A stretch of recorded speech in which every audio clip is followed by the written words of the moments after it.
ನದಿಯೇ ನದಿಯೇ ನದಿಯೇ ರಾಜನ್ಯಾರು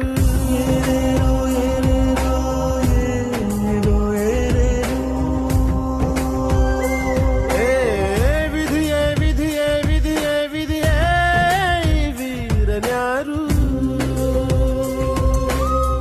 ಒಂದೂರಿನಲ್ಲಿ ಒಬ್ಬ ಪರಾಕ್ರಮಿ ರಾಜ ಇದ್ದ ರತಿಯಂಥ ರಾಣಿಯೊಡನೆ ರಾಜ್ಯಭಾರ ಮಾಡುತ್ತಿದ್ದ ತಾನು ತನ್ನ ಪ್ರಾಣನೇ ಪಣವಾಗಿರಿಸಿ ಕಾಪಾಡೋ ಶಾಂತಿ ದೂತನ ಹಾಗೆ